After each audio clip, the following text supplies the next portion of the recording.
match between Juventus and Real Madrid. Then you can hear full live commentary from Jim Proudfoot and Stuart Pearce on TalkSport, with coverage from 7 tomorrow night, and you can watch it exclusively on BT Sport.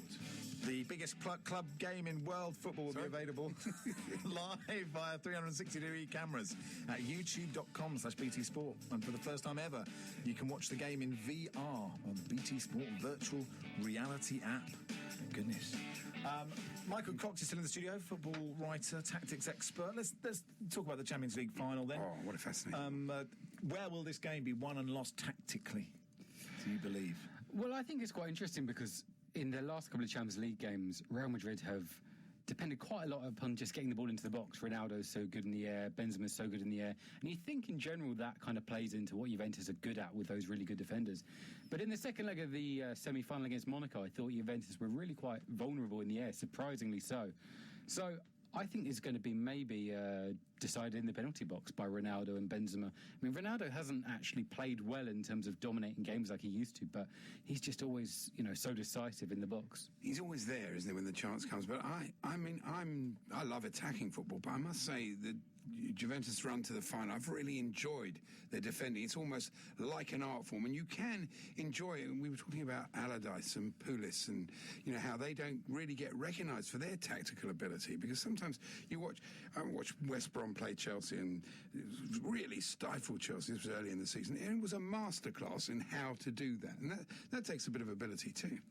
Oh, definitely. I think Pulis is, one of the best defensive managers in the league. I think there's a legitimate question about whether he can embrace kind of good attacking talent. I think his Stoke period was weird because he kept trying to bring in very talented technical players like Tunchai, and they never really played them, and he couldn't really work out what he wanted to do. But I think the important thing is variety. Personally, I love watching, Guardiola's Barcelona play, for example, but when you get two sides like that against each other, it's often not very interesting. And I think that the variety we have in the Premier League, especially with so many managers from different backgrounds, different countries, I think that's what makes it a really interesting league. Andy, do you think then that if the Juve job comes up, Big Sam could be tempted? I think he could back into management and do a good job. Old dogs of war. The thing is, he never gets a job like that. People wouldn't look at him, but why couldn't he do that job? Well, it'd be interesting to see. I mean, I think it's a real great shame we didn't see what he did with England with better players. I think that was probably realistically the only job he was ever going to get where he was managing players of that calibre. And I think it would have been really interesting because, like you say, he can organise a defence very well. He's very progressive in terms of sports science, in terms of his use of statistics. And it was just, that was the question. Would he be able to, manage someone like, for example, Raheem Sterling? I think he probably would, because if you look at his time at Bolton, okay, they were quite functional, they played long ball, but he got the best out of Djorkaeff, out of Koch. Nicholas Anelka revitalised his career there. So I tend to agree with his argument that with better players he would play better football. Do you ever look at football and think there's a system that hasn't been used yet, like a sort of 1-9, so ridiculously attacking system, in that way, or has everything been done? I think to a certain extent everything's been done, certainly in terms of formations. I did think a couple of years ago it'd be interesting to see what Guardiola then did with the fullbacks drifting into midfield, because there was so much emphasis upon fullbacks getting forward that it was leaving teams open to the counter-attack. So them taking up a more conservative position was interesting. But there's always going to be innovations. I remember about 10 years ago, Roberto Mancini was doing some kind of coaching conference in Italy, and he said that basically tactics had evolved as much as they ever would, and it would all be about physical and physiological developments. Whereas since then we've seen the popularity of the false nine, there's been a resurgence in pressing, everyone's gone through at the back. So I think stuff just does evolve, and it's always very difficult to predict what will come next. And how great is the link between tactics and statistics? You talk about Big Sam and Prozone and just this raft of statistics that we now have that we didn't have when the book starts. If I could add to that, Ozil, there's a lot of chat about Ozil at the moment, and apparently they were talking on breakfast. His stats for the season were great, and that you sort of argues with your own eyes. You saw him against Spurs; he was absolutely terrible, and he's been terrible in a lot of games, and his body language is awful. But his stats say he's had a really good season. Yeah, he's a kind of streaky player, isn't he, Ozil? I think he drifts in and out of games. I think when you have a playmaker like that, people expect them to be constantly involved, and I always think he's pretty much a final third player. I think he depends on others to kind of dominate the game. I think he's a much better player when Cazorla's in the midfield and doing that, and that allows him to kind of focus upon assisting. But he's very based around just playing the final pass. He doesn't really dominate games. He doesn't really score goals. So I think it's down to kind of sporadic contributions with him. So stats maybe skew his consistency. Back to the Champions League final.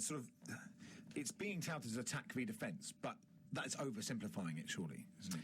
Yes, I think so. And I mean, Juventus are very good going forward. Higuain, obviously up against his old club, has been in sensational form. And he actually scored in a big game. It's quite unusual for him. Yeah, I think he's still got that. I mean, after that World Cup final miss a couple of years ago, or 3 years ago, I still think he needs to kind of do it in a final for people to really be convinced by him. But Juventus are very good going forward, and I mean, they're attacking a more kind of methodical way than Real Madrid, I think, and I think they're going to depend a lot on their fullbacks. I love Dybala. I think he really looks a terrific player. And Mandzukic is doing a very selfless job on the left there. I mean, I think they're interesting the way they approach it and their whole attitude to football. I'd give them a good chance tomorrow. Yeah, same. I think it's a very classically Juventus team. I never think of Juventus and think of them as playing grand football like Milan or Ajax or Barcelona, but they've always got players who just get the job done. I remember those games they had against United in the mid-90s. I think that really inspired Manchester United and Ferguson to make his teams tactically flexible and to incorporate players who were really disciplined and could do a job rather than necessarily just playing the best players. And just for Gigi Buffon, I mean, it's just such a glorious story. It's just, I don't know, as a neutral, I just totally pray Juventus win it just for him, really. Yeah, just an outstanding goalkeeper. It's amazing he's never won it. And I think those defenders as well, Chiellini and Bellucci, probably need a Champions League to be regarded as up there with the greats of the last few years, but I think they're both absolutely outstanding. Yeah, it'd be nice for Buffon. I mean, he's basically seen every tactic that possibly exists, hasn't he, really, in front of him and sort of against. I mean, when your career straddles that long, you know. Yeah, definitely. And he's played in so many great Italy sides as well, and under a lot of great managers, yeah. Matt says, TalkSport H&J saying Big Sam could get the Juventus job. 4 smiley faces and a party balloon emoji, I believe. And Gab says, just wait till after the final whistle.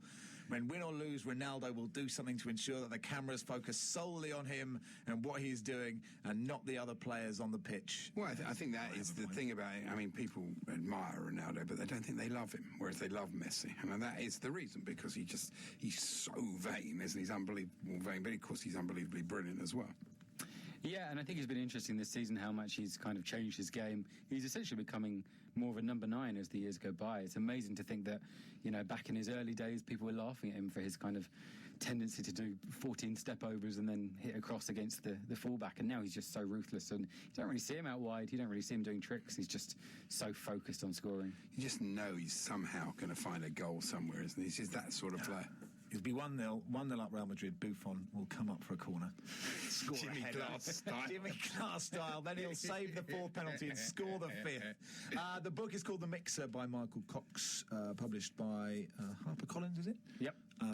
Thanks very much for coming in. Pleasure. Thank you very much. Great stuff, Michael Cox there. You listen to Hawksby and Jacobs. Max Rushton for Paul Hawksby. We're here till 4. TalkSport, official broadcast partner of the British and Irish Lions Tour of New Zealand 2017. The Lions are heading to New Zealand to face the mighty All Blacks, and you can hear all 10 games live and exclusively on TalkSport. From the very first warm-up game on Saturday the 3rd of June in Whangarei to the final test in Auckland on the 8th of July, you won't miss a moment of the action on TalkSport. And those wearing the red of the British and Irish Lions raise their arms in celebration. First up for the Lions, it's a trip to the very north of New Zealand to face a provincial 15 before heading to the South Island to take on some of the best New Zealand Super Rugby outfits. The first test takes place in Auckland on the 24th of June, the second's in Wellington on Saturday, July the 1st, before Warren Gatland and his group head back to Auckland for the third game on the 8th of July. All the matches kick off at 8:35 a.m. Hands up 1, hands up 2, another try for the Lions. TalkSport's very own Georgie Bingham will be bringing you each game, and she'll be joined by rugby legends. Ben Kay faced the All Blacks with the Lions in 2005. Shane Williams played his last Lions match in Australia 2013. They'll be joined by legendary Lions head coach Sir Ian McGeechan and Ireland's Gordon Darcy to bring the tour alive for those back home. There's only one place for the latest on the British and Irish Lions Tour of New Zealand 2017, and that's TalkSport. The Lions are coming to TalkSport. MotoGP Live. Sunday morning from 11 over on TalkSport 2. Hear all the hard revving, knee to the tarmac action as the fastest riders in the world go head to head in the Italian MotoGP. Up the inside of Andreani, the rookie leads. On a little bit of a bang and a crash there. MotoGP Live. Let battle commence. Sunday morning from 11 over on TalkSport 2. My Sporting Life. Moments of distinction from TalkSport. Arnold Muren. They were the better team. They were the better side the first half. Van Breukelen did very, very well in goal. When all of a sudden we scored out of nothing, really. It was a corner kick, and Gullit scored with a header, 1-0 up. And in the second half, we scored a tremendous goal with Marco, and everybody's talking about that cross. But the cross wasn't very good. If Marco would have put that ball to Hamburg, everybody would have said, what a cross was that? He can't do anything with that ball. But he scored from an impossible angle. And if you can score from that angle against Dazaev, who was one of the best goalkeepers in the world, then it must be something special. But having said that, I mean, there are not a lot of players who can do that. And Marco was something special. And you, at 37 years of age, have an assist in the moment that wins Holland its first international trophy, long overdue. Well, that's right. I mean, I didn't expect to be in the squad. To be fair, I was 36 at the time. And if you can finish your career for the Dutch national team in winning European championships and be involved in such a famous goal, did me a lot of good.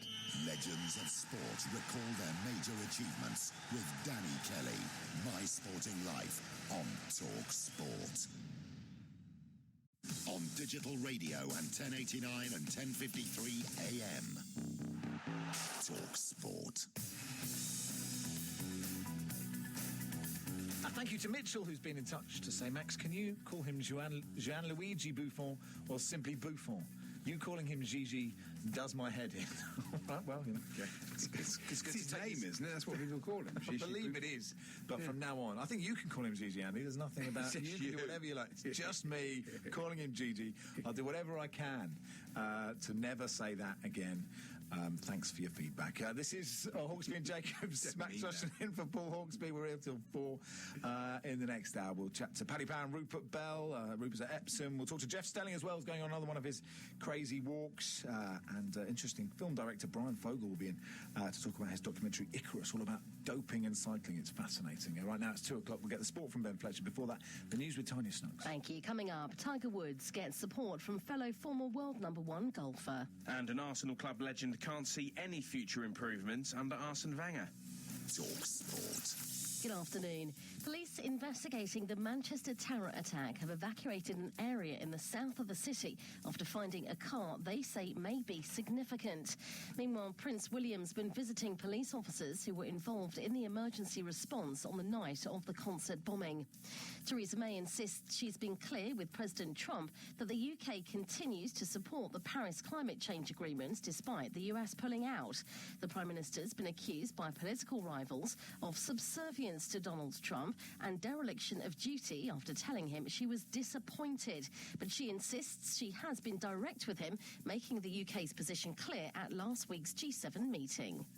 I spoke to President Trump again last night. I made it clear that the UK would have wanted the United States to stay within the Paris Agreement and that we continue to support the Paris Agreement. A lot of the reaction to Tiger Woods being held on suspicion of driving under the influence has been unfair, according to former world #1 golfer Martin Keimer. Woods put it down to a reaction to prescription drugs, with a police video showing him struggling to walk and slurring his words. Keimer's posted this message on Twitter. Why being so nasty? I mean, why don't you try to do the opposite and help him now, the way he inspired us? We all want to see him be happier.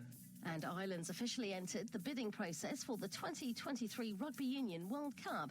France and South Africa are also in the running, with the winners being decided by a vote in November. TalkSport weather. With ATS Euromaster. Relax. With 25% off when you buy 4 Michelin tyres, you're in good hands. Conditions apply. In centre only. Heavy rain pushing east, very warm in the southeast, triggering thundery showers this afternoon and the high 24 Celsius. TalkSport Sports Update with ArnoldClark.com. Search over 18,000 used cars online. I'm Ben Fletcher. Good afternoon. Former Arsenal captain Tony Adams says it's unlikely Arsene Wenger can win a Premier League title during the 2 years of his new contract. The Gunners' boss agreed extended terms this week. Adams, who won the title 4 times with Arsenal, thinks it'll be some time before his old side are champions once again.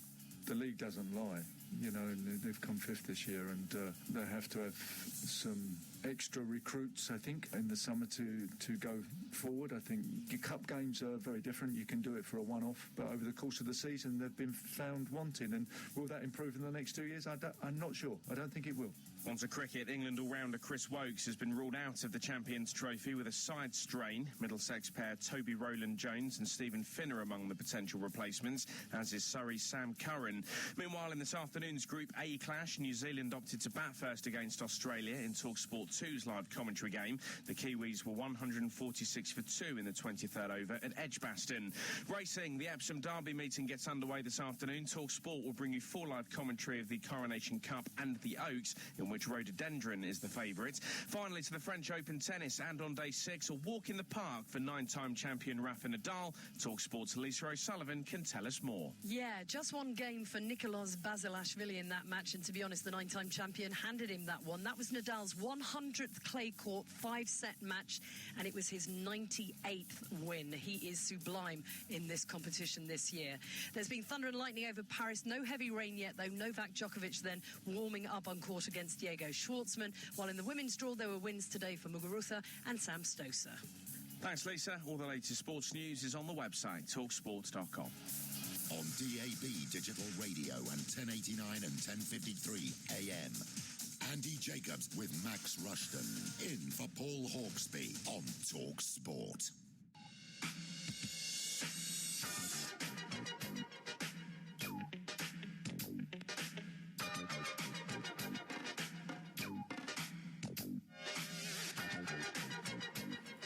Good afternoon, everybody. You're listening to Hawksby and Jacobs on Talk Sports. Max Rushton for Paul Hawksby for the next few days. On Talk Sport 2, Australia playing New Zealand in the ICC Champions Trophy. New Zealand currently 148 for 2 after 23 overs.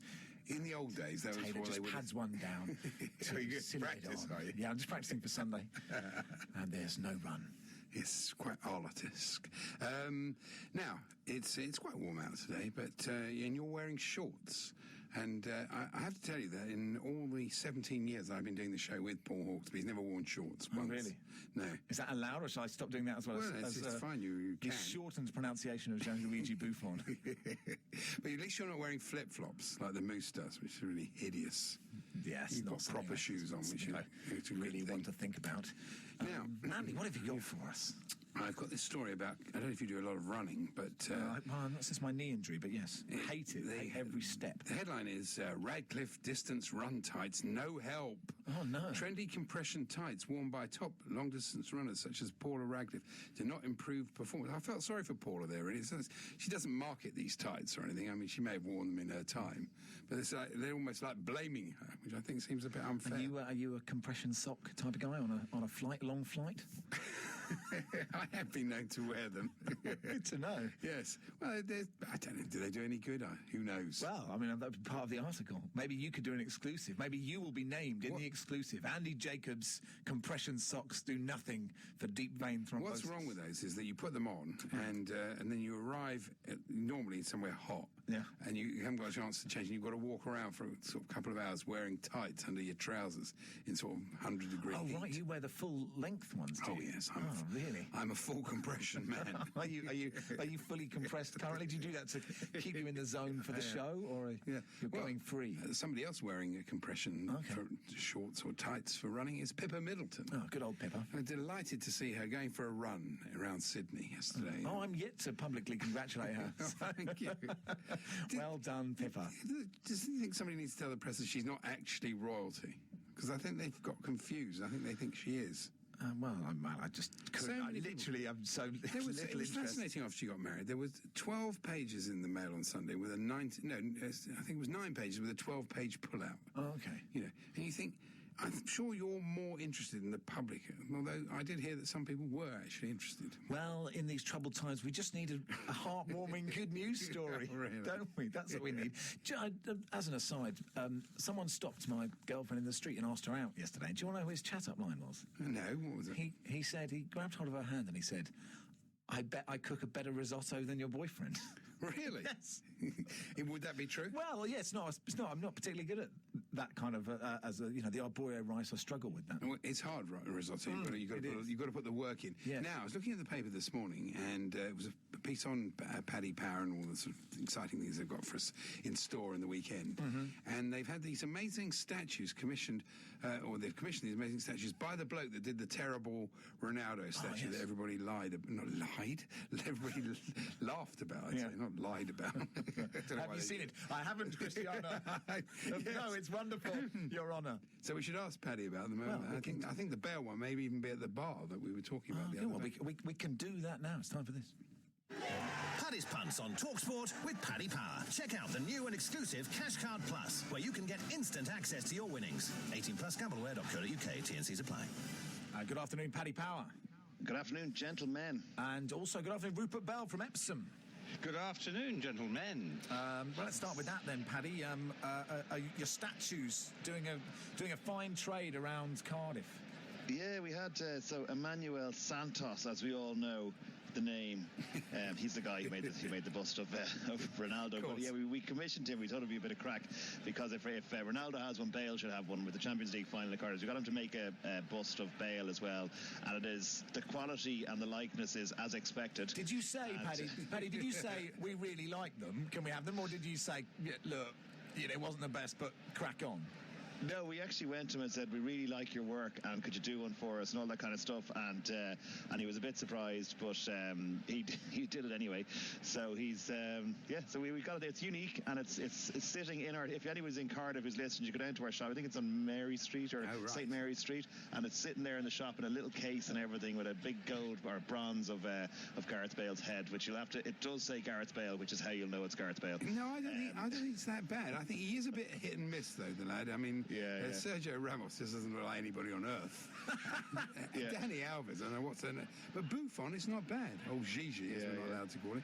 So anyway, what about the game, Paddy? Because it's one that everybody seems to be interested in, really looking forward to. Big time, yeah, because we've had a little bit of a break of football, haven't we? And then now you got this, and it is a proper kind of, I don't know, even a neutral's dream final. You got the good defensive team Juventus against the great attacking team Real Madrid, and Real Madrid are just favourites. They're 13-8, Juventus are 19-10, and the draw is 21-10. I mean, I'm thinking that a Real Madrid goal early is what the game kind of needs. You don't want Juventus to score early and sit back. So I think a Real Madrid goal early, then Buffon to score the winning penalty after an 8-all draw, something like that. What about scorers? Have we got any odds for those? I do indeed, yeah. So obviously our man Cristiano is the favourite. He's 4-1 to score the first goal. Let's see, Gareth Bale's in there 7-1 as well. You got Morata, Benzema, and all those towards the top of the market. On the other side, you got Higuain is 5-1, and Dybala is 7-1. Mandzukic, who's 9-1. We can add that to clips of the week in an hour. It's quite a tricky name. Paddy, wait, before you give us the racing odds, Rupert, set the scene for us. How is it at Epsom right now? Well, it's Ladies' Day, first day of the Investec Derby Festival, and there's lots of people here basking in the sunshine. And I know you were so kind. Give you an update on the Middleton-Matthews marriage. Brother Spencer of James is coming here tomorrow as a celebrity. Oh, marvellous. So just to keep you happy, Max, because obviously you really want to know everything about that overrated family. I mean, that very... But anyway, but racing point of view, the big story is, I don't know where Paddy is, but have you had bad weather in Ireland this morning? No, we've been okay. Has it rained in Epsom, yeah? Well, no, but Aidan O'Brien's horses left late from Dublin or wherever they were leading from. And they've only they leave from Shannon, which is kind of down the southwest, Well, near the cliffs of Moher, where I was the other day. But actually, they've got here, but only just about in the last hour. And when you consider their first horses are running at 3:10, slightly alarming for supporters of Aidan O'Brien's horse. He's got the favourite. Does that matter, Rupert? We were talking about that in the office earlier. Does that matter? Because, it's... the horse gets off the horse box and he flies in. They get in the horse box, they drive to the track, gets off the horse box and has a little bit of a wander around, a stretch of legs. But does 1 hour make a difference from 2 hours? What do you like when you? Well, it depends if they've got Andy's compression socks on. I don't know. I think it's a break from the routine. That's but it is a break from the routine. Normally, you would try and get them here nice and then they can settle into. But suddenly, when you're travelling, even if you're going to Ireland, it's still, go into an airport, you're boxed in, boxed out. Animals are like us in a way. You probably like your routine. And the queue they have to go through for passport control. Well, anyway, currently they had no problem getting through the borders here, so they will be lining up. And obviously, Rhododendron is the big favourite. I was looking through records. Aidan O'Brien breaks records all the time. No trainer since 1920 has won the Oaks 3 times in a row, and that's what Aidan O'Brien could do if he wins with Rhododendron or one of his other horses here this afternoon. And over Rhododendron, she's hot favourite. Is she going odds on, Paddy? Yeah, I think she's like, even with the fact she arrived late, that'll be a bit of a negative for her, but she's 5 to 6. She is odds on. And you know what, it's kind of funny, she's been beaten 3 times. She's not unbeatable, obviously, but yeah, she's a touch of odds on, 5 to 6. Ryan Moore, he won the Irish Guineas last weekend, and he'd ridden Rhododendron against the horse who won the Irish Guineas with Winter, and he was asked after that, saying, do you wish you'd ridden Winter now in the English Guineas because she won? And he said, no, I just wish I'd ridden Rhododendron differently. So he's really talked up this horse a lot, and I think, they obviously think plenty of it. Well, I can see Aidan O'Brien walking the course, and I think his jockeys have just walked the course as well. So all's presumably well. That's his pre-race routine. He's currently. Is he on the phone? No, he is unfortunately being interviewed by Matt Chapman. I don't know if it's a good or bad thing for the ITV, but anyway, he's walked the course, has had the jockeys, so and hopefully the horses are fine, because that would be a bit of a damp squib on proceedings. You mentioned Matt Chapman there, Rupert, and earlier in the week he's sort of very critical of the decision that we did it on the show to run Diore Lear in the Derby, a horse that's got absolutely no chance. This story just keeps rumbling on. I read something this morning, the owner is going to approach the Queen and say to her, I'm not happy about it. I mean, what can she do about it? Well, nothing she can do about it. And also, this guy seems to be making the story about him. This horse is useless. I mean, rated 52 is basically, I don't even, Football League terms, it's not even in the Football League, it's probably, just non-league and worse. I mean, he really shouldn't be in the race. Maybe I'm proved wrong and suddenly he does run and blinder, but...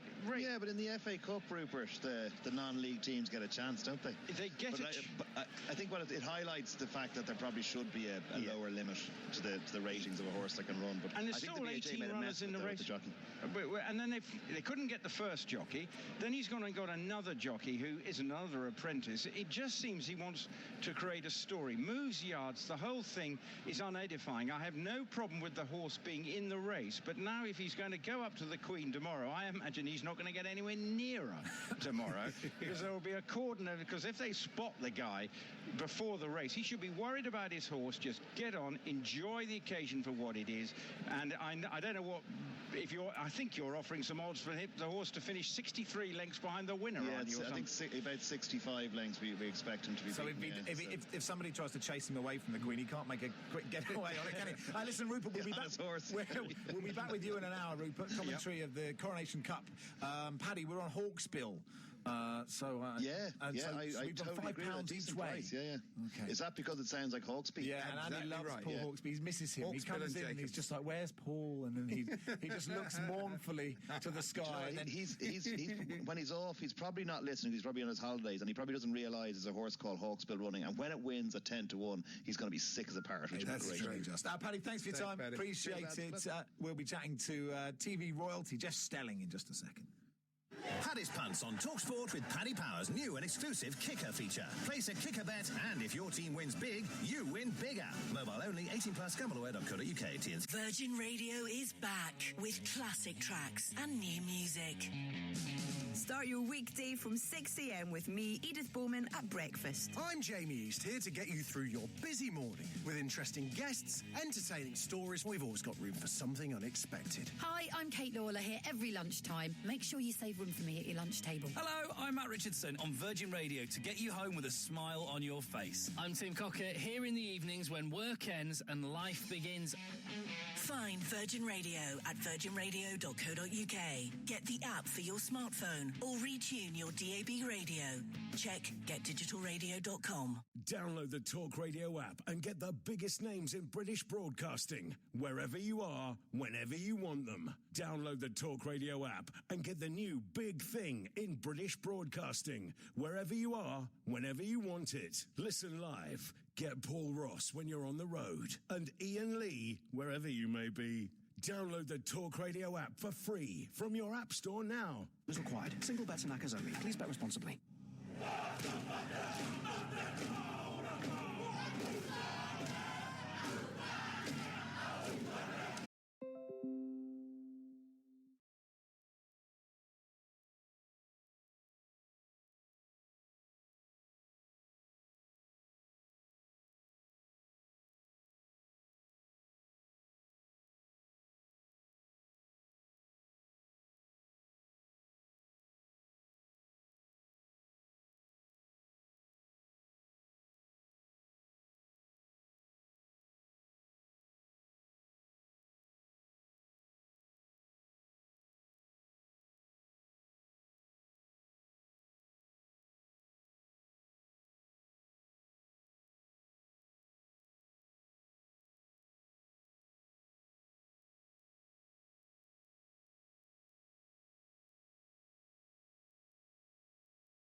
on. Visit one of our Renault Pro Plus specialist dealers to find out more.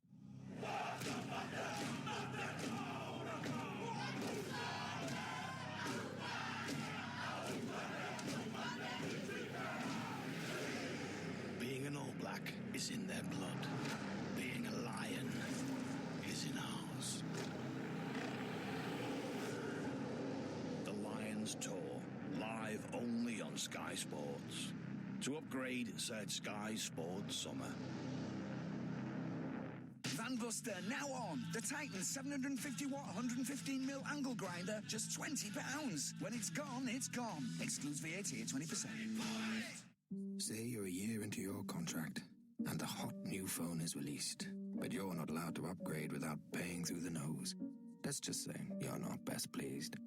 But say there was a new mobile company, one that lets you swap your old phone for the latest one every 12 months, free of charge, delivered to your door.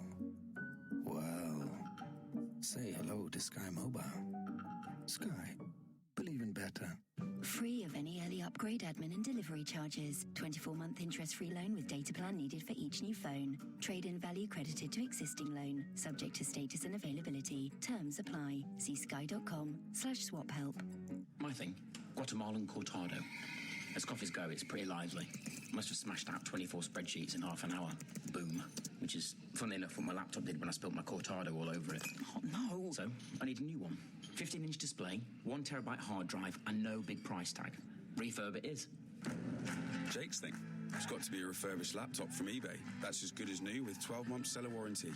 Buy refurbished tech on eBay and save up to 50% versus new. eBay. Find your thing. He loves you. His tail banging against the door tells you that. How can you say no to those eyes? So drag yourself out of bed and take him for WALK. And no matter how many balls you need to throw, there's always time for a sausage and egg McMuffin. With over 800 restaurants open at 5 a.m. McDonald's. We make breakfast. Served until 10:30 a.m. From office equipment to fuel. What if the everyday things you buy for your business could add up to something a bit more rewarding? With the American Express Gold Business Card, you can earn membership rewards points on your business spend and use them for office supplies, restaurants, or even flights. Join now and get 20,000 bonus points when you spend £3,000 in the first 3 months. Plus your first year's annual card fee is on us, saving you £125. Search Amex Gold Business to apply. Welcome offer subject to card membership approval. For a card with no annual fee, rewards, or other features, an alternative is available. See website for terms. In the next half hour of the show, we'll be talking to film director Brian Fogels on a documentary on doping in cycling. And also we'll be joined by the stars of the new film, Mixing Football and Gangsters. Dangerous Game, Amy Christophers and Amar Adatia join us in the studio. A drive time after us at 4, Sam Matterface and Ray Houghton, the Dream Team, 4 till 7. Right now, it's 2:30. We'll get the sport from Ben. Before that, the news with Tanya. Thank you. Good afternoon. Prince William has made a private visit to Manchester Children's Hospital to meet victims of the Ariana Grande concert bombing. Earlier, he chatted with members of the emergency services as police continue to investigate the terror attack. A part of Rushholme has been sealed off by officers examining a Nissan Micra that they say may be significant. Tory candidate Craig McKinley insists he's done nothing wrong after being charged following an investigation into spending at the 2015 general election. He's standing to be re-elected in South Thanet and says he's shocked at the decision. And the Prime Minister insists she's made it clear to Donald Trump the UK wanted the United States to stay in the Paris Climate Agreement. Her rivals think she should have done more than just telling the US President she was disappointed. Talk Sport. Sports Update. Former Arsenal captain Tony Adams has told TalkSport it would be sad if Arsene Wenger does damage to his legacy in the next 2 years. The Frenchman agreed new terms this week despite widespread speculation about his future and fan protests. Adams says it would be very sad if everything crumbles around him. On to cricket. England all-rounder Chris Woakes has been ruled out of the Champions Trophy with a side strain. A replacement has yet to be called up. Meanwhile, New Zealand were 180 for 2 after 30 overs in their Group A clash with Australia. The game's live over on TalkSport 2. Finally, today 6 of the French Open tennis, and 9-time champion Rafa Nadal dished out some punishment this afternoon. With news of that and the rest of the day's action, Talk Sports' Lisa O'Sullivan. He dropped just one game on his way to the last 16. Meanwhile, the defending champion Novak Djokovic is going for his 58th match win at Roland Garros. That would tie him with clay great Guillermo Villas in third on the all-time list of most matches won in Paris, and he's 4-1 up against Diego Schwartzman of Argentina. Wins in the women's today also already for Muguruza and Sam Stosur. And over the weekend, you can get plenty more French Open action on TalkSport 2. Thanks, Lisa. All the latest sports news is on the website, talksports.com. The ICC Champions Trophy 2017 on Talk Sport. That's what the crowd wants to see. This Sunday morning from 10, hear full ball-by-ball commentary of India versus Pakistan, direct from Edgbaston. Works away, through it on. That's a lovely shot by Kohli. India versus Pakistan. Tries to get around again. It bowls. Takes middle and off stuff out of the ground. This Sunday morning from 10 on Talk Sport. Wonderful. Yes, all the commentaries of the ICC Champions Trophy on TalkSport, TalkSport 2. Currently, Kane Williams and Ross Taylor putting on a great partnership. 186 for 2 New Zealand against Australia. 30 overs gone. You can hear commentary on that on TalkSport 2. But it's Max Rushton for Paul Hawksby. 370 they're on for. You reckon? Oh, incredible. Yeah, and you know, you said yesterday New Zealand, you've had a little hunch for New Zealand. Well, you know. You're a cricket expert. Did Alex Shooter agree with me? Did I? And I agree with Andy, as he said. Right, let's talk to Amy Christophers and Amma Adatia, who are in the studio now. Film Dangerous Game, due to be released at UK cinemas this month. Welcome to TalkSport. Thank you. I already love Amy. She's a big TalkSport fan. I watch it I listen to it every single day. You watch the radio and hear it coming out. You just imagine Andy's face, don't you? Yeah. Just there every day. So, Dangerous Game. Amma, tell us about the film. Yeah, well, it's out June the 16th. We've got the Leicester Square premiere on the 15th. Been a project coming. Me and Callum have both co-produced the movie Callum together. Best, yes, indeed, yes. And finally, it's coming out. And what it's gangsters and football. Yeah, it's about a championship footballer who gets promoted to Premier League.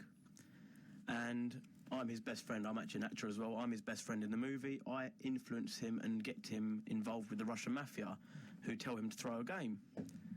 Unfortunately, he scores the best goal of his life. Muscle memory kicks in, and the Russians are after him. They're not happy about it. They're not happy about it. They've all lost a lot of money. So that's it. So they both go on some heists to try and raise the money. As you do. Just as you do. Heists over the summer. That's it. So, yeah. That's have you ever been to one of these premieres in Leicester Square? Do you know what? I think I walked up the red carpet once, didn't want to go to the movie and went home. Is that bad? And it was the Max Rushton story. No, but the trouble is, right, if you're a Z-lister, or if I could even put myself at that level, you know when you stand on the thing and the photographers are there, and then you can just see them all looking at each other going, who the hell is this? I don't know. Who's this? So it's feel quite self-conscious on them. Have you done a red carpet yet? You must have buckets of them, Amy. I've done many in my time, yes. Do you like them? Do you like this? I love it, yeah. What's your role? What's your role in the movie? In this movie, I'm actually playing myself. Okay. As the sports presenter. So me and Mark have been friends for quite a few years. He told me about this project, and obviously I do like refereeing and things, but we'll get onto that in a bit. And he said, did I want to play the referee, or would I prefer to do the sports presenter role? And I said, well, that's what I'm concentrating more on at the moment. Mm-hmm. So I'd much rather be the sports presenter. But it's very different, isn't it? Doing it normally live, you just do it and it's done, it's gone. Yeah. On a film set, you do it again and again and again and again. But not only that, it's a script, and it's, sports presenting is ad-lib, and it's real scenarios, it's teams Check your lines, Andy. I've got everything written down. No, but you know what I mean. It's teams there's things going on that you can talk about, whereas this is, these are characters you haven't heard about before, so you need to learn the back history of this character, this, that and the other. So it is actually a lot different. Are you quite self-conscious about forgetting your line? If you're surrounded by actors and you just really conscious about getting it right? Or I nailed it in one go, actually, really? didn't I? She done good. I literally had, I don't know how many paragraphs it was. There's one part in the film when you watch it, there's a bit that I have to talk for a really long time. and I was so nervous about messing it up. And I think that was the one that I did first hit, wasn't it? Indeed, it was, yeah. And One then, take wonder. And then as they were, I won't swear on air, but as they were, Thanks. It was before they'd cut it. I was like, bleeping nailed it, and like everyone just started laughing, didn't they? That's good. Now, oh, go on. I was just going to say, how much football choreography is in the film? Because this is a notoriously difficult thing to do, is to get football right in film. Indeed. Well, we've tried to make it as real as possible. Obviously, we've got Martin Tyler doing the commentary. All right. Chris Kamara doing the commentary. We've done things by halves here, boys. Yeah, we've packed out the stadium, the whole of Crystal Palace Stadium when we shot. Wow. So we've done it, made it real as possible. I would say close to Dream Team. Probably Dream Team, but a bit better than Dream Team. I love Dream Team. I loved. Who shot Linda Block? Oh, I was a massive There fan we go. of Dream Who was that? Who was the Argentinian? Someone Rodriguez? I don't know. I've got two of the actors came in from Dream Team, and I had my photo taken with them, and I've got it on my wall, but they haven't been seen since. But you can always tell on Dream Team which game it was. It was always Leicester City. It was like a game from 5 years before, and you'd be like, I remember this one. Oh, yeah, that's They'll lose that's true. 3-2. Now, Amy, we should talk about your refereeing career, because you are a genuine football fan. You're a Chelsea fan. You genuinely love football, and you've done a bit of refereeing. You've qualified, haven't you? I have, yes. Well, I wouldn't call myself a practicing referee now, but I am certainly qualified, and it was when I went back to Cornwall for the summer a couple of years ago to finish my journalism studies, and I'm on the committee of my family's football team down there, Morna Smith, a little shout out. Good. And we were in the meeting, and they said, oh, there's this refereeing thing coming up, would anybody fancy it? So I immediately stuck my hand up, and I was like, oh, I'll do it.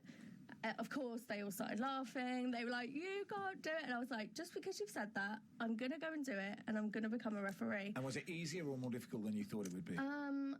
It took over, I think it was 3 weekends to do, and I had to miss a Halloween party, so I wasn't very happy about that. Yeah, Grandpa had the same thing. That's why Kalina only didn't get in until late. Exactly. But no, it was, I didn't actually find it that difficult. But I think because if you've played football all your life, as most of these guys that go into refereeing have, they've already got their own judgment of how the game should be, this, that and the other. So I was going in as totally fresh meat to it. So whatever, my mentors and things were telling me, I took as gold dust. So I actually passed the exam 100%, and there were 3 guys in the exam room that had to go and redo them. Does it give you a newfound respect for referees now you've done that? Definitely. Like I used to be the first person to call a referee. I'm like, oh, I don't know what you're doing and stuff. And then once you've actually done it, you're like, actually, it's Andy, maybe you should go difficult. on a referee's course. I don't think that's going to my eyesight. That would be an issue. You should have gone to Specsavers. I have 100 times. The film is called Dangerous Game. Thank you so much for coming in. Really appreciate it. Best of luck with it. Best of luck. Enjoy the premiere as well. Appreciate it. Amar Datia and Amy Christopher, thanks for coming in. Back in a couple of minutes. Thank you. The British and Irish Lions Tour of New Zealand 2017 on TalkSport with Audi. Voorsprong Dirk Techniek. Two hemispheres clash as rugby's most powerful players engage in a series of earth-shaking performances, bringing you intelligent opinion, expert analysis, and almighty kick-by-crunch commentary of every game. Speed meets performance meets passion. The British and Irish Lions Tour of New Zealand 2017 on TalkSport with Audi. Voorsprong Dirk Techniek. When the McCulloch man mows his lawn with his McCulloch lawnmower, he powers through even the toughest grass with one goal in mind: to finish the job before the match starts. And with his McCulloch lawnmower, he's got the power to get the job done. That's why his mates envy his lawn as well as his team. Get your McCulloch lawnmower and other garden power tools at good DIY stores nationwide or at McCulloch.com. McCulloch, the power to get the job done. Breaking news. A UK shortage of professional electricians is forecast on the 8th and 9th of June. Because CEF Live is back at the NEC Birmingham. With over 45 leading brands offering amazing deals, knowledge seminars from NICEIC, including an 18th edition preview, and loads of big prizes to be won. And it's all free. Visit ceflive.co.uk to register. Come and see what CEF are doing. It's going to be electric. Hey Lego Batman, did you know that you can join Sky TV from £22 a month and enjoy big screen drama exclusively on Sky Atlantic? Go on, I'm listening. And you'll still get all your Freeview favourites. Oh, I love it. Keep going. What's more, new and existing Sky TV customers can also add the UK's lowest price fibre for £20 a month for 18 months, including line rental. And the total setup fee is $39.95. That's a pretty sweet deal. It is, isn't it? Search Sky Bundles. Sky. Believe in better. Lowest price over 18 months. New 18-month contracts. Sky Fibre areas only. 25 gig usage cap. Terms apply. I'm wide awake for my busy day ahead. After a great night's sleep in a comfy king-size bed. Their city hotels are in the best locations. The short hop to my meeting is a revelation. Great rooms, big beds, locations. This place has it all. And for such amazing value, that's Travelogical. For our lowest prices guaranteed, book direct at travelodge.co.uk. Know-it-alls. Nothing worse. But I'm not going to pretend I know everything. I just want you to have a think about what you drink at home through the week. The couple with a takeaway. The few in front of the telly. You might as well have another. Well, cutting out just a few of those drinks could improve your health, even lower your blood pressure. And would you really miss them? Ultimately, it's your shout. Have a little less, feel a lot better. See how at drinkaware.co.uk. At Homebase, we're all about low prices so you can update your garden for less. Bedding plants start from only £1.97 and hanging baskets from just £4.97. Homebase, always low prices. Talk Sport, Traffic and Travel with checkertrade.com. Need a tradesperson? Don't forget to check them out before you call them out. Visit checkertrade.com today. Checkertrade.com. Problems on the northbound side of the M1 at the moment through Hertfordshire. It's due to a broken down vehicle. Recovery underway. A lane closed between 9 at Redbourne and 10 for Luton Airport Spur Road. The queue's back towards 6A at the M25. Southbound side of the M1 at South Yorkshire. Lane closed due to a lorry which is broken down between 33 at Catcliffe and 32 for the M18 turn-off. And finally, in Devon, long queues this afternoon for the northbound side of the M5, 28 at Clumpton towards Weston-super-Mare.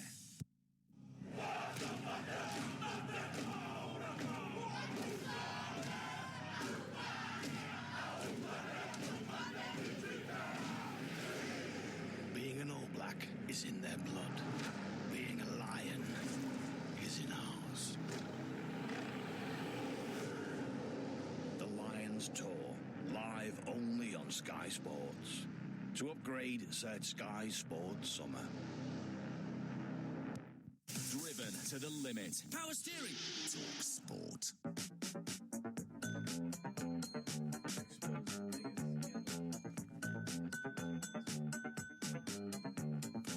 Good afternoon, you are listening to Hawksby Jacobs. Max Rushton in for Paul Hawksby.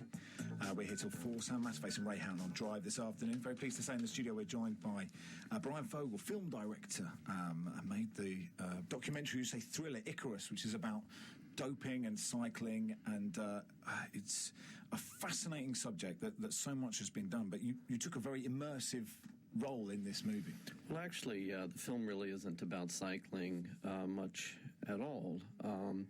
The film ended up exposing the single biggest scandal in sport history, which is that Russia was running a state-sponsored doping program really since the 1970s, all the way through the Sochi Olympics. And the film essentially is a pivot. I started out making one film and ended up in a completely different film. The film that I set out to make was based on my own personal notion that the anti-doping system really wasn't working. And that was based on essentially when Lance Armstrong had come forward in January of 2013. And he, admits to the world that he's been doping. But just if you scratch below the surface, you realize that actually he had never been caught for doping. And to this day, he had never been caught for doping. And so here was this guy who was arguably the most tested athlete on planet Earth, who had been tested somewhere in the neighborhood of 500 times over 10 to 15 years of competition, had never once tested positive. And the only way that he finally admits to what he had been up to all those years was that his own teammates who had done the exact same thing as him ratted him out in exchange for their own immunity. So I was looking at this from both an athlete perspective, because I've been a passionate cyclist, and from a filmmaker perspective and an investigator perspective of what is wrong with this system that clearly seems to be unable to catch athletes who are breaking the rules. But more importantly, I was looking at it on a global perspective, which is, if this guy who was the most tested athlete on planet Earth wasn't caught, what does this mean for all of sports? What does this mean for football or cricket or basketball or hockey or skiing or track and field, etc.? And I decided that I would go on this firsthand journey where I'd turn myself into a human guinea pig, essentially replicate Lance's program and see if I could, evade doping controls, if I could evade positive detection. And in doing that, I end up linking up with a guy by the name of Dr. Gregory Rodchenkov, who was running the WADA lab in Moscow, which was the third largest anti-doping lab in the world. And when I met him, he had just completed doing all the testing for the Sochi Olympics.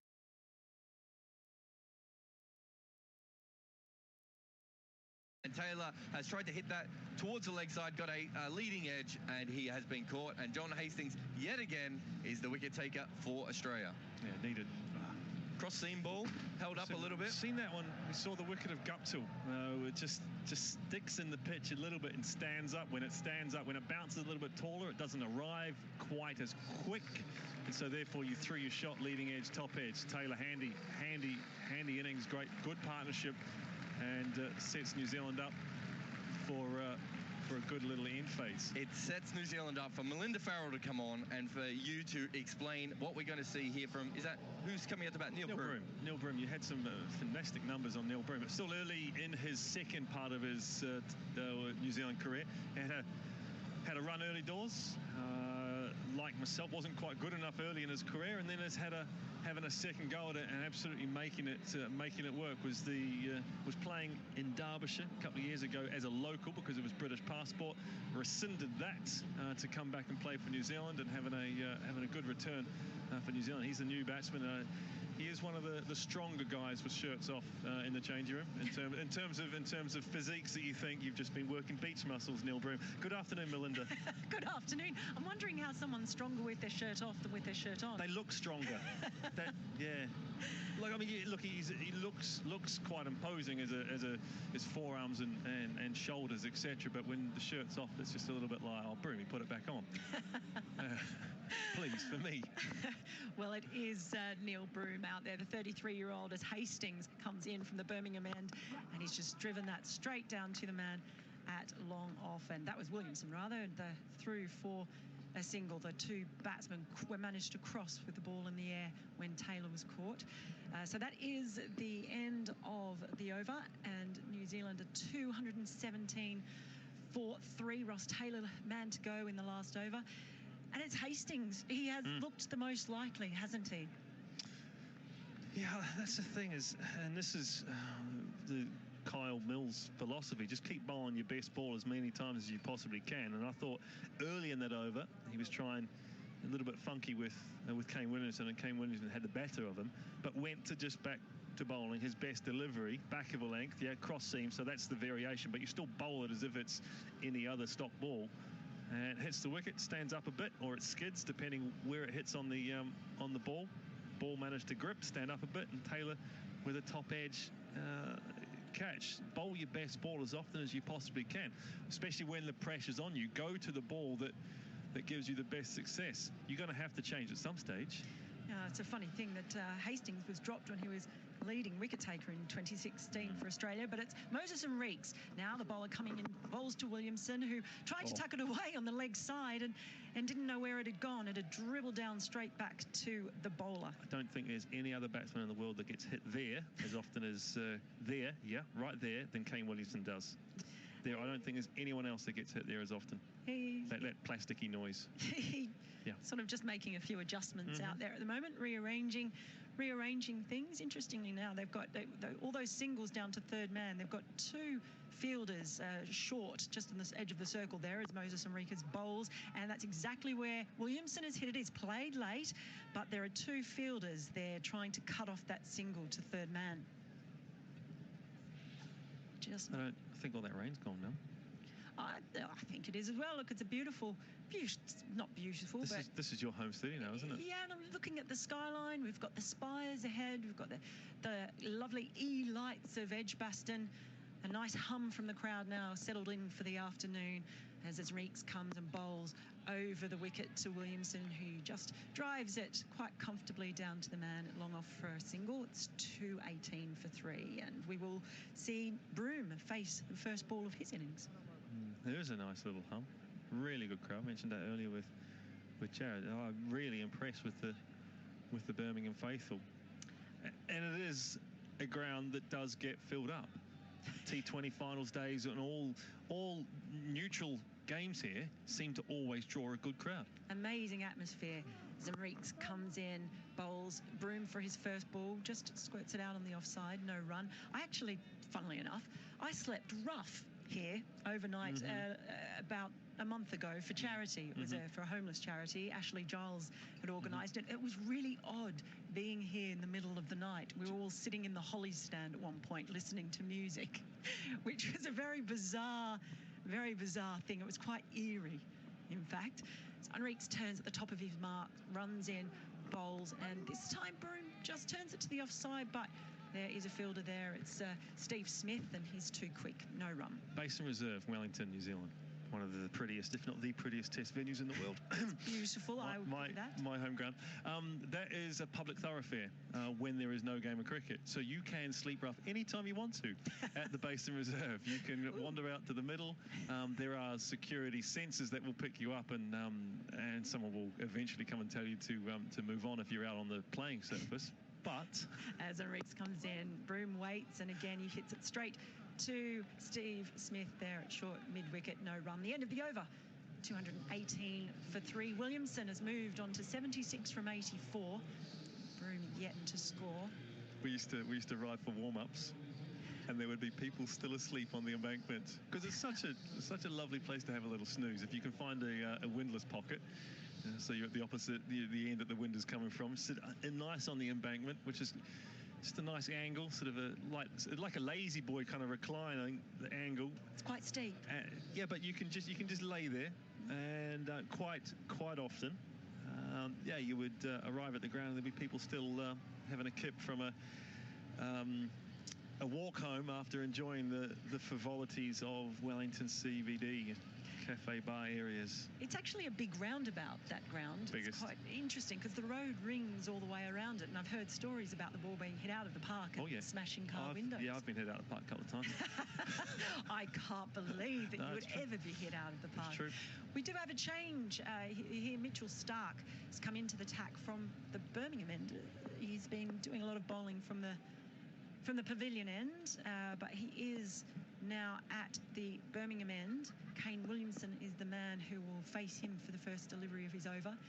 He comes around the wicket into Williamson, who just plays it. Was a full wide of off-stump ball, and he's just bunted it really past the man at point and into the deep, and they will run a couple that won't get there for 4. It's come back in. They've run 3, and that is 221 for 3. Well, I thought that was going to be a little bit tight. The throw was a little bit further off. Neil Broome didn't really have the racing wheels coming back, but he could obviously see the line of the throw and knew he didn't have to scoot on. But I thought for a second that was going to be a bit tighter than it was. Well, it's a change in end, but not a change in tactic as far as Stark coming around the wicket into Broome at this time. He flings it in. Again, it was a full ball, and it's just... He tried to bunt it really down, but it's just gone straight through to the keeper. Just maybe trying to angle that ball in, cramp them up, not let them get those runs down in that sort of third man past point area. 2 trains of thought. New batsmen, you can either sneak in your lesser bowlers, or you can bring back your big boy, and they've brought back the big boy. Oh, he's one of the most destructive in the world at the moment. And, he is. And they do need wickets. They do need wickets in a hurry here, Australia. And it is Stark who runs in once more, flings the ball straight in at Broome, really angled that ball in with the extra width, I guess he gets from being a left-hander. They scamper through for a single as Midoff picks up and throws in. So 2 for 3. I'd love to see the speed radar on that last delivery, because that was sort of a mid-shin height full toss, which they always register a bit quicker than the ones that bounce. That looked a bit frightening, actually. It looked a little bit. Broome had the old sort of jumpy shoulders. Williamson waits, Stark bowls, and it's again wide of off stump, and he's just done a little bit of an uppercut over the man fielding in the covers, but there is a man out in the deep there, so they'll just get the one. So Stark trying to maybe use the crease a little bit more here, taking his cue from what Hastings was doing earlier. This is a thing the left-hander does to when there's two right-handers and go wide of the crease, trying to zero in on the stumps, trying to aim for, trying to hit the stumps basically. Without any swing, it's very hard for him to get an LBW bowling from over the wicket. So the left-handers come round, access the stumps, but a right-hander, you can get across and shovel. He does come in once more, and this time again very full, and Williamson has just chopped down on it, and it's just dribbled back. And then at point, Maxwell comes in, and they get another single, 224 for 3.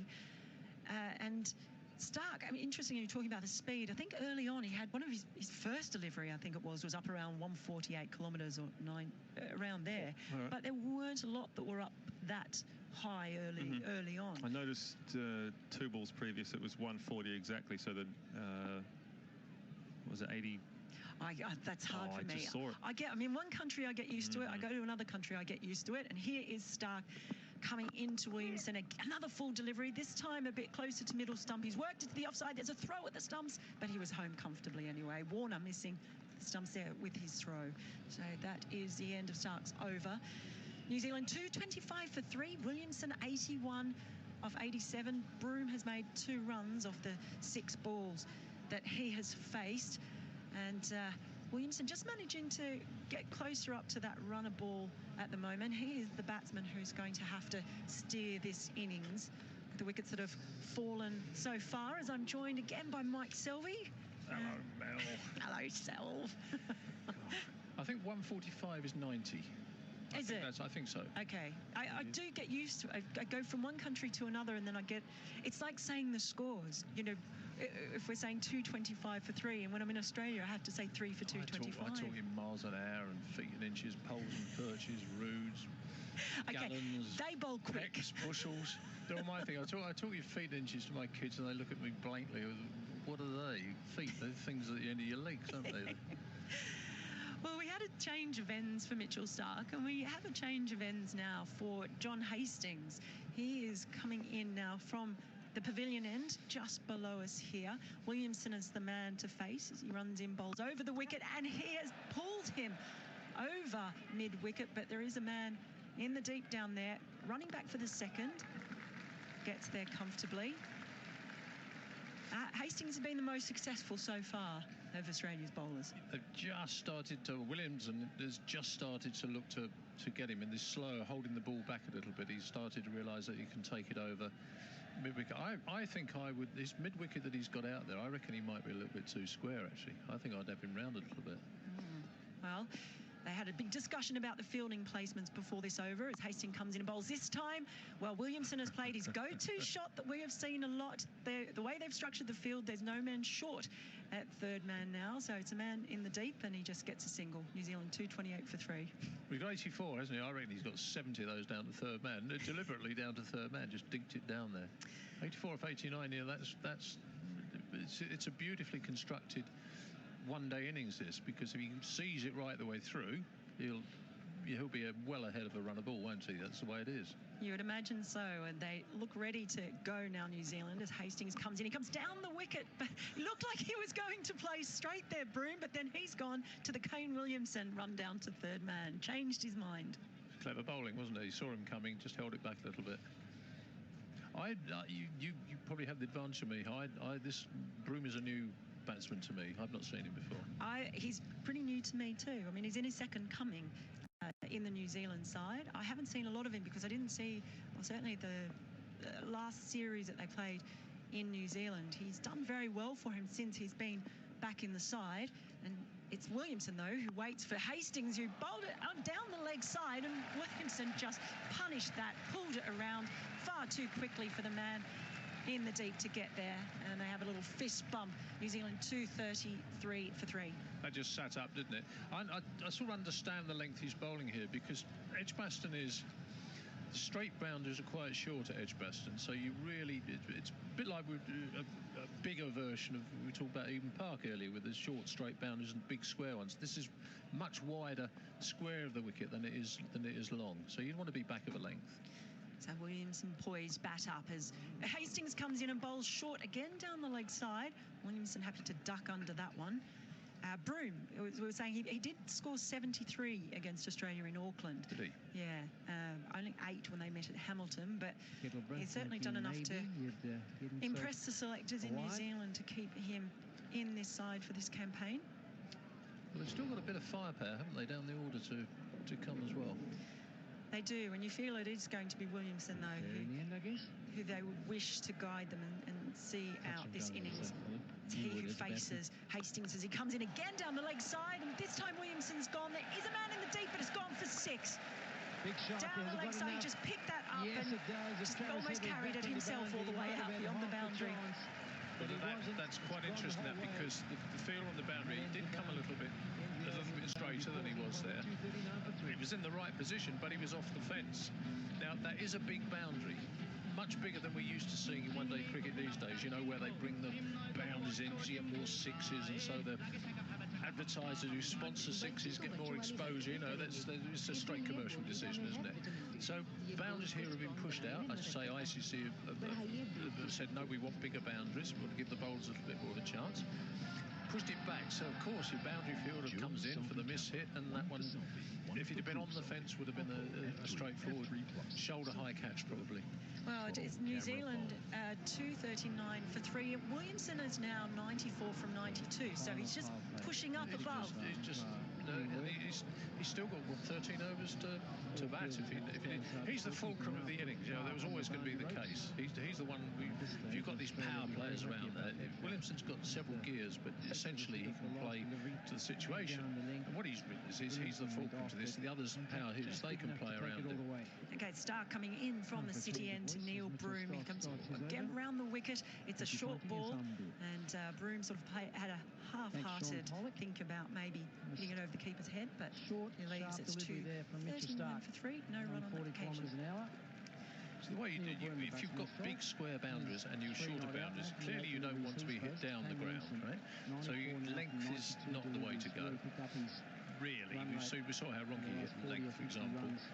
But if you're bowling to be hit square, you've also got to make it difficult to hit. So you either bowl one side or the other, and you try and take the pace off it. Wow, it's Mitchell Stark who doesn't always like to take the pace off the ball, but he does run in now and bowls to Broome, flings the ball in full delivery right into his toes. Lovely Yorker, and there is no run as he just tried to dig that out. I mean, that's the antithesis, of course. He's a pretty good command of the fast Yorker. We will say the fast Yorker is, you know, but a Yorker like that in the block hole where the batsman hasn't moved, just you cannot hit those unless you're Dhoni. Get that one away. MS Dhoni probably get that over the helicopter over mid-wicket. Yeah, although I remember watching Brendan McCullum's the fastest century that he got down in Christchurch last year, and he took that out of the equation. He moved so far around the crease that line and length didn't matter. There's Stark comes in, bowls to Broome again. That Yorker, he digs it out just behind square leg, and they scamper through for a single that time. I don't think people realise how difficult it is to get a Yorker spot on. You're talking about a change in your natural length of about 20 feet, a third of the length of the pitch. You know, Mitchell Stark's default length would probably be about 20 paces down the pitch, probably 20 feet down the pitch. That would be his default length. So to alter it to a third into a minuscule area you're trying to hit, and if you stand in the crease and look down the other end, it is, because of parallax, you cannot imagine trying to hit that regularly, and he's very good at it. Certainly is. He runs in again. It's Williamson this time, and he bowls a bit shorter and a bit wider this time to Williamson, who just cuts the ball to Maxwell at point. And he is so good at hitting that. And if he keeps firing those at Broome, he's going to force the batsman to sort of change. Even allowing for that, you know, if the batsman stands 18 inches out of his crease, or he goes deep in the crease, suddenly the Yorker length is not a Yorker length anymore. So these, you know, you could be trying to adjust it by 1.5 foot, 2 feet for the same type of delivery, depending on where he's standing. And that's, well, at the moment, that Kane Williamson is crouching right at the crease, and this time it's a full toss. So he hasn't nailed the Yorker, but Williamson didn't get hold of it. He's just pushed it onto the leg side for a single. He is so far. We've seen the rise of the slower Yorker, slower wide Yorker so much with T20 cricket in particular. But Stark just hammers it straight in at speed, doesn't he? Yeah, I mean, if you can do that, you know, then it's a great weapon to have. If you haven't got the pace, then you've got to find the variation. I've watched a lot of like Dwayne Bravo, for example, or Bumrah, who I think is exceptional. Uncanny, actually, at times. Stark runs in and flings the ball straight at the Broome stump. But he's moved back this time, allowed himself a bit of room, and he's just pushed it down to the man forward of square in the deep. So that's the end of Stark's over. It's 2:42 for 3. Williamson 5 runs short of his century, and Broome is 5 off the 11 deliveries he's faced. I think the difference between a Mitchell Stark Yorker and a Dwayne Bravo Yorker is in the trajectory of it. You know, Mitchell Stark fires it in, it's straight into the crease. Dwayne Bravo's got this slower ball that he bowls, but it has the appearance of being a full toss and then dips on you. And it's incredibly accurate again. The batsman thinks it's a full toss coming, and suddenly it's not a full toss, not quite there. Well, there's a reason that Mitchell Stark has become one of the world's best one-day bowlers, certainly, and he had some frustrating injury problems in India, which caused a few concerns. Was out of the game, trying to come back in after a stress fracture in his foot. Now there's just a few little fielding changes as Hastings comes back on again to bowl from the pavilion, and he bowls and it's very close to the body, cramping Broome, but he's managed to get it very, very fine. The man down at fine leg runs around and prevents the boundary, and they will run too. But he looked very cramped playing that shot. It was a bit tight. He was obviously going to try and play that. I think we're going to play down there. It got very close to me. Almost playing that off the face of that straight at the keeper, wasn't he? Yeah, it was as fine as you could be without it going straight to the keeper. So just a little cramp there, but he gets a couple of runs. And now Hastings gallops in once more to Broome and bowls, and Broome has pulled it over the head of the man at short mid-wicket, and it's going to go all the way to the boundary. There is a fielder diving desperately down there, but it was too quick. That's 4 runs, 248 for 3. I think it was Cummins maybe on the boundary. And that is, I think, it's the first time we have seen Broome get hold of the ball, really. Again, it's just that back of a length cutter, slower ball.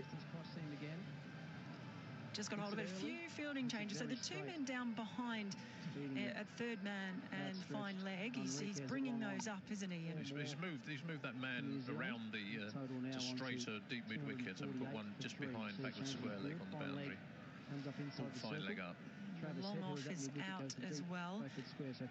Hastings runs in, bowls to Broome, who sets up for the lap shot, and she gets away with that. There is a man in position. It dropped just. They brought that man up from the deep, and just dropped in front of him. Mitchell Stark, he set himself up early for that, but it was a risky shot when they just brought him up. He went wide of the crease and bowled a very loopy delivery. And I think if he hadn't tried to anticipate that, stayed where he was, he would have had pretty much a free hit over extra cover. A bit of a danger shot there, but this time it's Williamson facing, and he's gone for the same thing, and he's just shown Broome how you're supposed to play that. He has hit it over Mitchell Stark, the man who fielded previously, and just scooped that ball as nicely. He tried to do it earlier in the innings, and it looked like a shot Kane Williamson should never play, but this time he's got it right. 4 runs, and he looked like he'd do that in the IPL quite comfortably. Well, he's got a little bit of pace on the pitch to be able to do that. But he's tried to bowl a leg cutter again, just take the pace off it, rolled his fingers down the side of the ball. But Williamson just got enough bat on that to get it over. Finally, fine legs up, so it's a shot that he's thinking of going to. 99. And it brought up the 250 for New Zealand. They're 253 for 3. Williamson on 99 as Hastings comes in and bowls. And Williamson has just punched it into the covers for a single. And doesn't that say it all? Williamson has made so many of his runs through singles, so why not bring up your 100 with another? He has been the mainstay of this New Zealand innings. He's shifted gears when he's needed to. He's played with all the class that we've become accustomed to from this man. And as you would also expect, he doesn't make a fuss. He gently lifts his bat, acknowledges the applause of the crowd. It's been a fantastic century off 96 balls. He's done it very stylishly all the way. It's a masterclass in how to bat, actually. Masterclass. Beautifully constructed innings, well-paced. And this time it's Broome facing as Hastings runs in, and Broome tries to delicately play that ball, and I think he maybe just fooled by the pace of it. It went straight through to the keeper. It's the end of the over. 254 for 3. It has been a masterclass. Absolutely. If you wanted to give somebody a lesson in how to construct an innings in ODI cricket, you could do a lot worse than just show this innings in its entirety. It's been beautifully constructed. He's scarcely made a mistake as far as I can recall. Scarcely a full shot. He's accumulated his runs down to third man. He's allowed the guy at the other end when Ronke was in. He allowed him to. He gave him the opportunity to play his shots. Sat back on his bat at the other end, but still kept his own run rate ticking over with the singles. And latterly, he's accelerated. He's exploited the mid-wicket area quite ruthlessly at times against Hastings in particular, and you say a very apt single, though not quite so apt as if he'd have run it down the third man, which is more groove down the third man, hasn't he? He has. It's an ego-free innings as well. Like earlier, the way he's happy to just give it to the other players who've got that role to play. He's such a team player, isn't he? He's a very difficult player to write colour about, I have to say, because you. I won't say he's anonymous. He's far too good a player to be anonymous. But he's unobtrusive in what he does. He goes about his job and there's no fuss. You know, he got his 100. He didn't really make a big fuss about that. There was no punch in the air, kissing the badge on his hat and all that sort of. Was there? None of that. Unassuming as ever. As I said, I could watch him practice his forward defence in the nets all day. Now he's not going to practice that. He's facing Cummins, who is coming on from the city end. He bowls, and he just wide of the crease there, and he just got bat to it, squirted down. There's chance of a run out. And they're going to have a look at it. He raced through for the single. He just went backward of point. Moses and Reeks picked up and through very quickly. I think he might have been done there. Really? Yeah, I think he knows it.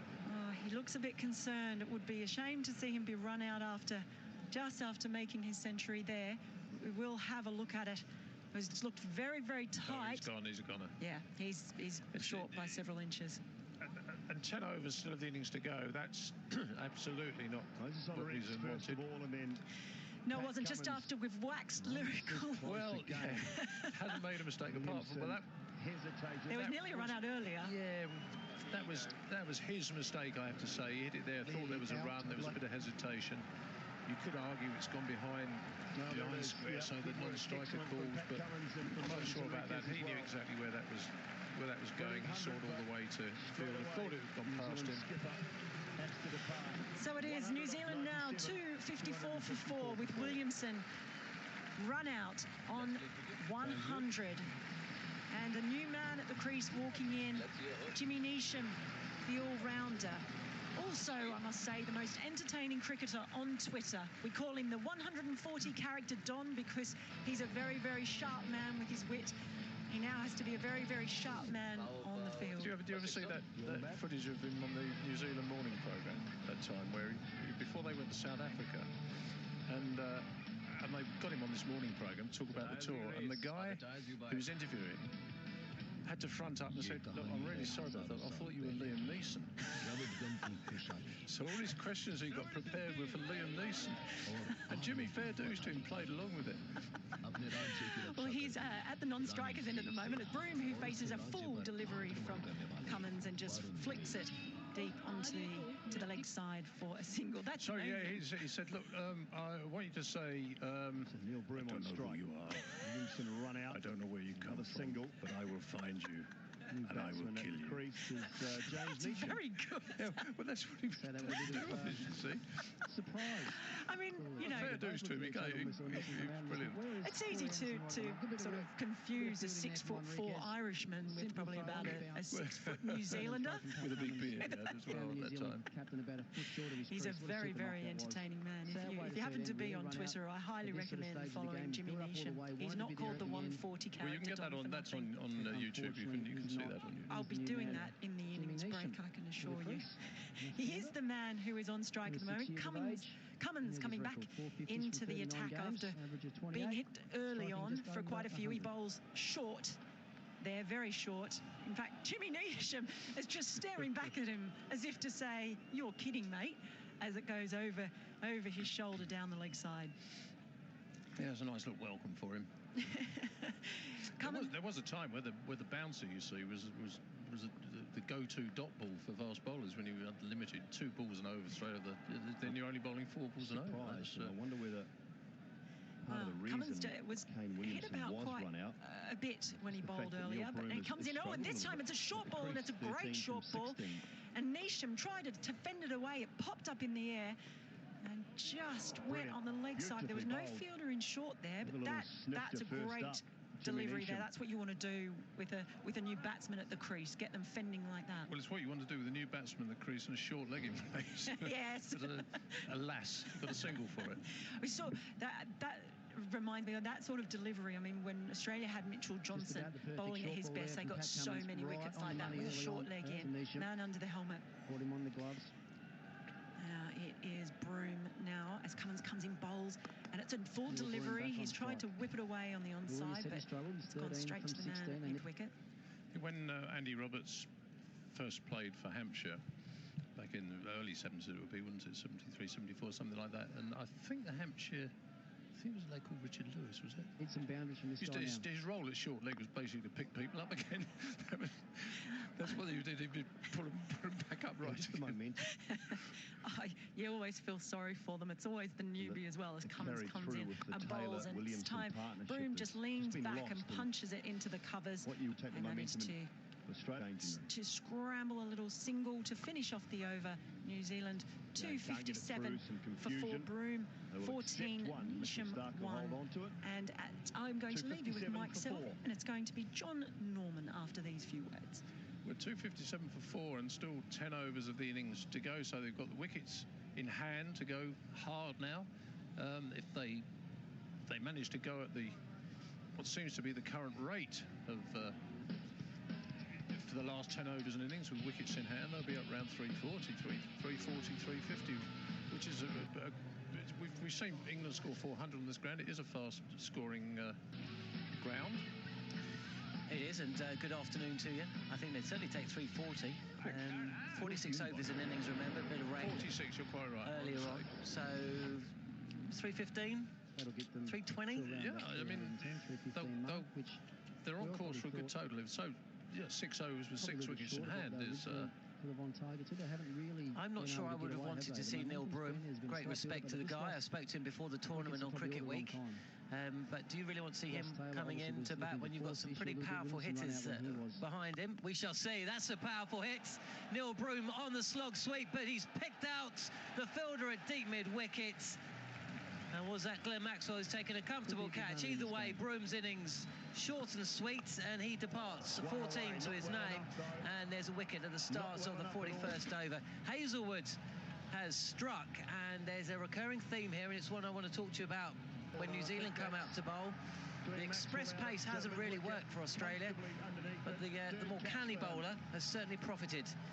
5th wicket to fall for New Zealand, 257 for 5. Neil Broome goes for 14. I think it's to New Zealand's advantage. If you want to see an advantage for them batting first, I'm still slightly amused why they wanted to do that with the weather around as it was.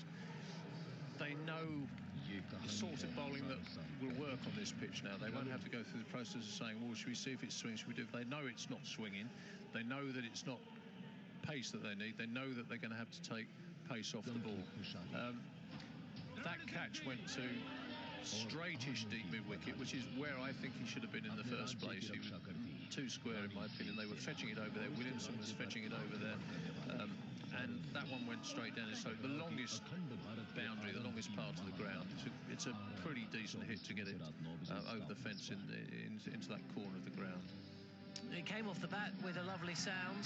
It travels some distance, but as you say, it's a big boundary. I think in the IPL that would have gone for 6. That would have gone for 12 in IPL, which eventually it will do one day, don't you? It will. Hazelwood is in. Defensive is Jimmy Neesham. The two batsmen did cross while the ball was in the air. The ball was in the air for so long they probably could have come back for a second. But this is exciting cricket here because we've got 6 overs to go and we've got 2 explosive batsmen at the crease, and Jimmy Neesham and Corey Anderson, 2 players for New Zealand who've been affected by injury over the last couple of years. That's for sure. Corey Anderson fit to bowl again. That hasn't been the case for a while. He went for near on £1 million to the Mumbai Indians. Hazelwood in again. He beats Neesham. There's a little bit of lift there, and Neesham's almost playing on one leg. He's coming forward. He realises he's got to be back. The bat coming towards the ball, then away from it. Very ungainly, and it's a dot ball. And Josh Hazelwood just getting a little bit more movement than any of the others, John Hastings aside. But going back to my point, this is a key passage of the game, not only because these two batsmen can play the long handle, but this is where Australia excel. Bowling at the death as Hazelwood is in. It's on good length and played comfortably up to mid-off by Neesham, who doubles his score. He moves to 2. Corey Anderson yet to face. See, that wicket of Williamson was a big wicket. If you look at the scorecard, it looks like he's got 100 and got out, you know, like a lot of people do. Glory, 100. Yeah. It wasn't anything like that at all. But that's destabilised them, hasn't it? They needed him there to see it through if possible, and to manipulate the end of the innings, the last part of the innings. I think 2 new batsmen in. They could lose their way, just could lose their way. We saw Bangladesh do this yesterday, didn't we? As Anderson defensively, you can hear in the stump mic a big shout of weight to his teammate defending first ball. And this isn't what you want, really, with 5.5 overs to go. We saw Bangladesh lose 2 quick wickets yesterday, and it just kind of set them back on track. Yeah. Whilst any score over 300, you'll be relatively happy with. Bangladesh really should have probably added another 30 to that. England could have chased it down, but the point is that you lose impetus in a game of cricket. You don't want to be losing it towards the end. This is cut away back past backward point, a diving Glenn Maxwell. There is a fielder at third man who runs round to field, so 2 runs to Anderson. He's off the mark. And that is the end of Josh Hazelwood's over. 7 overs, 2 for 40. Compare and contrast with some of the more vaunted names. Pat Cummins and Mitchell Stark, but he's certainly doing a job in justifying just why he's such an integral part of the Australia lineup, whether you're playing Test cricket or ODIs. I think it's been a lesson for Cummins in particular. He's a young man. He's learning the trade. He's come back from injury. Pace in itself is not necessarily enough. You have to be canny with it. And it took him a little while to find out how to bowl him. That's why Hastings was a good selection. He's gone for 69, 2 for 69, which at the end of it don't seem to flash the figures.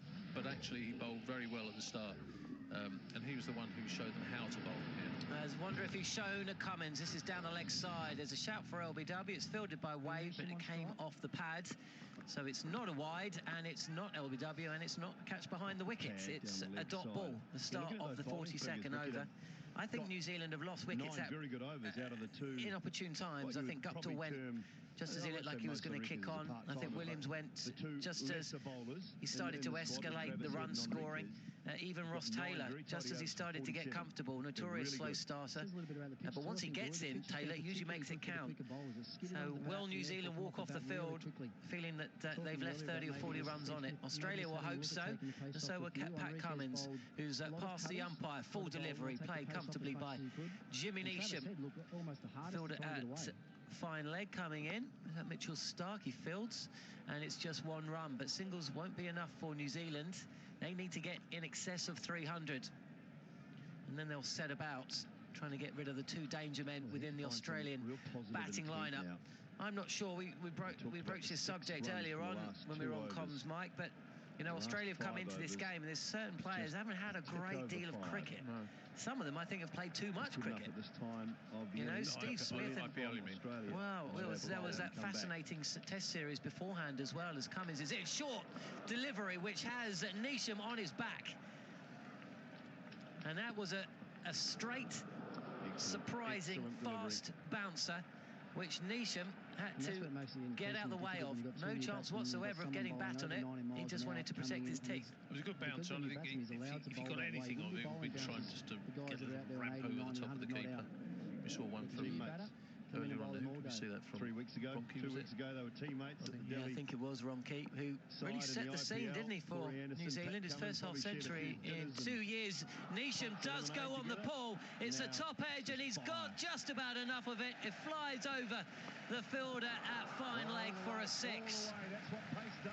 Well, he was surprised by the first short ball, but he was waiting for the second one, and he climbed into that. And just for a second, it looked like he may have more elevation than distance, but in the end, he had a bit of both, or enough of both. 69 metres, that's 6. And that just gives New Zealand a little bit of fresh impetus as they seek to post a score in excess of 300. Took his eyes off it at the end. It was a top edge. 6 runs in the scoreboard, though. 2-6-7 for 5. Cummins, another short delivery. Neesham steps away, and he's not going to... he is out. The ball spiralling in the air. Neesham had already started to walk off, but then thought, hang on, I better at least try and get to the other end. And the fielder standing at point has taken what actually was a pretty good catch in the end, because that went miles in the air. It was swirling around, and the wicket has fallen. It was Enriquez with the catch, and Anderson it was, actually, not Neesham, who has to make way. So another wicket at an inopportune moment for New Zealand, who lose their 6th wicket. 2-6-7 for 6 in the 42nd. That was a swirler, wasn't it? They got some elevation on it. And swirling away, a bit of spin on this as well. The ball, fielder set himself, in fact, and of course then found it just drifting away from him slightly, and ended up on his well in front of him, diving to take the catch, but caught it well. It's not one you want to be underneath, I tell you. Well, I think Anderson, well, as soon as he hit that, his big, broad shoulders just slumped, and actually he almost turned to walk off the field, and then he looked and realised that actually the fielder was having to make some ground. It was kind of coming over his shoulder, and so he thought, oh, well, I better complete what may be a run. But in the end, a fine bit of fielding from Enriquez. And once again, it's a wicket that's fallen at a time that New Zealand didn't want. I don't think you should ever, as a batsman, take a catch for granted. We've seen far too many go down. We saw Mitchell Stark drop one earlier, quite an easy catch earlier on in the innings, so you should never, ever give it up. So Pat Cummins has a wicket, and another short delivery for Neesham, which is dealt with relatively comfortably, knocked down into the leg side. The wicketkeeper Matthew Wade fields, and that's the end of another tight over for Australia. They are dragging this game back. 2-6-8 for 6. Remember, this game is reduced to 46 overs, so just 4 overs remaining, and New Zealand, Mike Selvey, are going to have to change their mindset slightly in terms of what they're going to walk off the field with. Well, the wicket, again, to go back to it, that wicket of Williamson was a huge wicket. It came through mishap rather than any fault of Williamson, misjudgment by Williamson on a run, but it destabilised the innings. They've lost the momentum since then. Neesham struggled a little bit at the moment. What's he got? He's 8 balls for 4 runs, you see. And a new batsman at the crease. But it's Neesham who is facing. This is full and wide, and Neesham really throws his bat at this. He gets a thick outside edge, which flies up into the sky, is fielded. Those cheers are because the fielder Mitchell Stark has taken a tumble at fine leg, or third man rather, fielding that. 2 runs to the score, 270 for 6.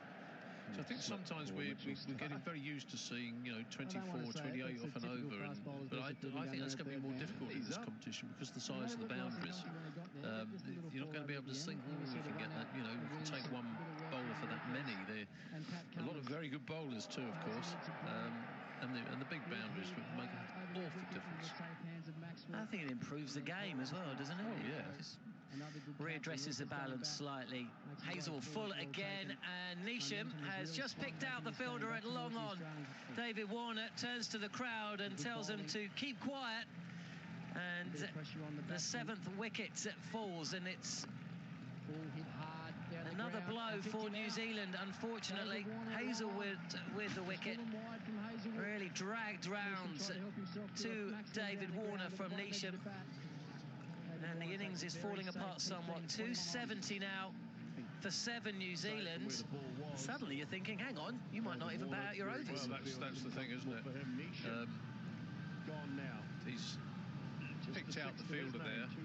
They're going to have to go, but losing the wickets just sets the whole momentum away, takes it away.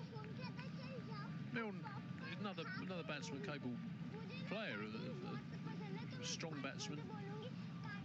Good hitter of the ball. 3 for 42, Josh Hazelwood. Liam Plunkett yesterday took a fourfer.